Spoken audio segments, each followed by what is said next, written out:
I, 29F, still remember the day I told my parents about Jake. My father's face turned that familiar shade of crimson that always preceded his disappointment speech.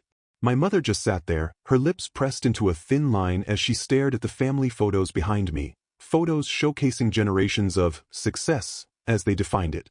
He's a mechanic, my father stated rather than asked, the word mechanic falling from his mouth like something rotten. A very talented one, I defended. He owns his own shop. A small garage in the bad part of town isn't a business, Emily. It's a hobby that pays the bills. Barely, I imagine. Jake had come from nothing. Raised by a single mother who worked 3 jobs, he'd started fixing neighborhood cars at 16 to help with rent. By 24, he'd scraped together enough for a down payment on a tiny garage. It wasn't fancy, but it was his, built on grit and determination rather than family connections or trust funds. My parents, on the other hand, were old money. Dad was a senior partner at his law firm, and Mom managed their charitable foundations, mostly tax breaks and society events. They'd always envisioned me with someone from our circle, preferably the son of Dad's golf buddy whose family owned half the real estate downtown. When Jake proposed after 2 years together, I said yes without hesitation.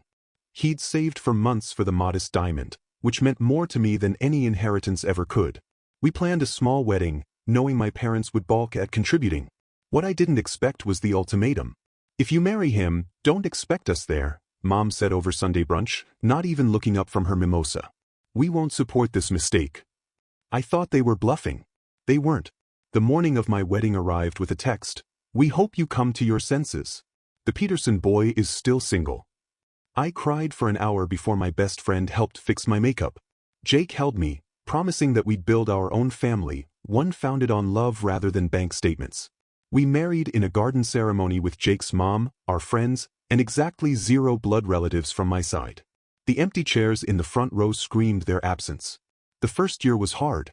Not because Jake was poor, we managed fine on our combined incomes, but because the family rift left a wound that wouldn't heal.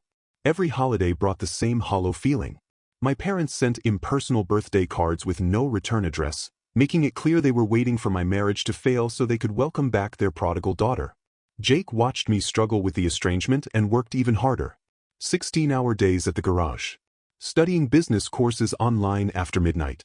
Networking with every client who drove a nice car into his shop. I told him he didn't need to prove anything to them. He said he wasn't doing it for them, he was doing it for us. Little did we know how quickly everything was about to change. It started with a timing belt. Jake had just closed the shop when a frantic woman in a luxury SUV pulled up, smoke billowing from her hood. Her car had broken down, and she had a flight to catch in 3 hours. Any other mechanic would have turned her away, but Jake stayed to help. The woman was Eliza Warner, CEO of a tech startup that had just secured major funding. While Jake worked, they talked. She was impressed by his knowledge and work ethic. Before leaving, she handed Jake her business card and said, "My company needs a fleet manager. Someone who understands vehicles and isn't afraid of hard work." Jake called me, excitement in his voice. The job offered triple his current income, benefits, and stock options. It seemed too good to be true, but Eliza wasn't just offering charity, she'd recognized something in Jake that my parents never bothered to see: potential. Within 6 months, Jake was managing all company transportation logistics. Within a year, he developed a proprietary system for optimizing fleet maintenance that saved the company millions. Eliza's board took notice. They spun off a separate company with Jake as minority partner to license the technology to other corporations. Money started flowing in. We moved from our tiny apartment to a modest house, then to a larger one in a good neighborhood. Jake reinvested most profits back into the business, but we were comfortable for the first time. He paid off his mother's mortgage and sent her on a cruise, her first vacation in 30 years. Through it all, my parents remained distant. I'd send occasional updates that went unanswered. On our 3rd anniversary, we visited my childhood hometown for a friend's wedding. I saw my mother across the restaurant during dinner. She glanced at us, noted Jake's tailored suit and my designer dress, and promptly left before I could approach. "They're still waiting for us to fail," I told Jake that night. "Then they'll be waiting forever," he replied, kissing my forehead. In our 4th year of marriage, Jake's company got acquired in a massive deal. The numbers were staggering, life-changing money that ensured we'd never worry about finances again. The morning after signing the papers, Jake sat me down. "What do you want to do now?" he asked. "We could travel." Start a family. Buy that lake house you've always wanted. I hesitated. I want to invite my parents to dinner. Jake understood without me explaining. This wasn't about gloating, it was about closure. I needed to know if my parents' love was truly conditional on financial status. I called their house for the first time in years. My father's secretary answered and took a message. 3 days later, to my shock, my mother called back. "We received your invitation," she said stiffly. "Your father and I will attend." I spent a week preparing. We reserved a private room at the most exclusive restaurant in the city, the kind my parents frequented with their society friends. I obsessed over every detail, driving Jake crazy with my anxiety. "They're just people," he reminded me. "Flawed people who made a bad choice. We're not proving anything to them, we're offering them a chance to be part of our lives again." The night arrived. I wore my grandmother's pearls, the only family heirloom I'd taken when I left. Jake held my trembling hand as the maitre showed my parents to our table. My parents looked older. Dad's hair had gone completely gray, and Mom's face showed new lines of worry I'd never seen before.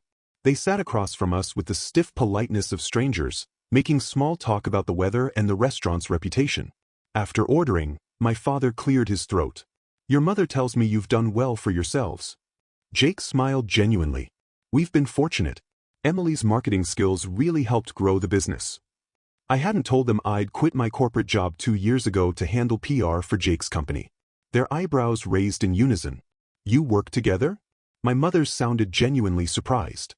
"We're partners in everything," I said, reaching for Jake's hand. The conversation progressed awkwardly until the appetizers arrived. That's when my father set down his fork and addressed what we'd all been avoiding. "I assume this dinner is about more than catching up. Your sudden wealth has been mentioned in business circles." I felt my cheeks burn. "This dinner is about family, Dad. Not money." "Is it?" He looked skeptical. "Because it seems convenient that you reach out now, after achieving financial success." Jake tensed beside me, but kept his composure. "Sir, with respect, Emily has attempted to contact you numerous times over the years. This is the first time you've accepted." My mother had the decency to look embarrassed. "We were concerned about her future." "You were concerned about appearances," I corrected. "And you missed 4 years of our lives because of it." The table fell silent. Finally, my father spoke again, his voice softer than I remembered. "Perhaps we made a mistake." Those words, the closest thing to an apology I'd ever heard from him, broke something inside me.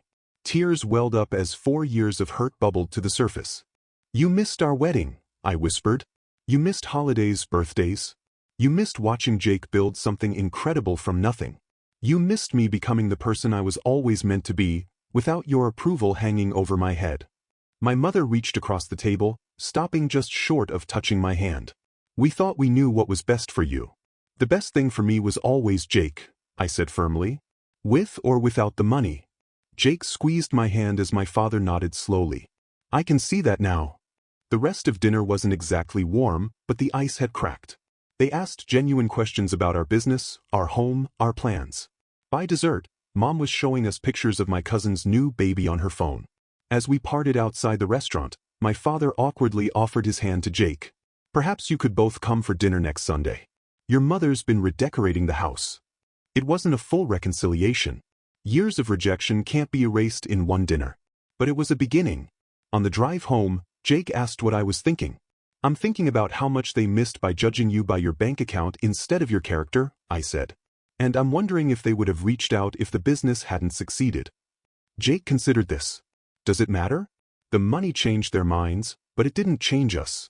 We're still the same people who stood in that garden making vows while your parents' chairs sat empty." He was right. Our love had never been about money, not when we were scraping by, and not now. The wealth was new, but our foundation wasn't. "Besides," Jake added with a smile, "I think your dad almost had a heart attack when I mentioned our plans to start a scholarship fund for underprivileged mechanics."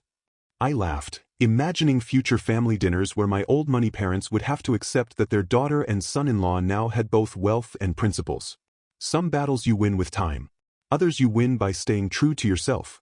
And sometimes, the best revenge isn't just living well. It's living authentically, regardless of who's watching or approving.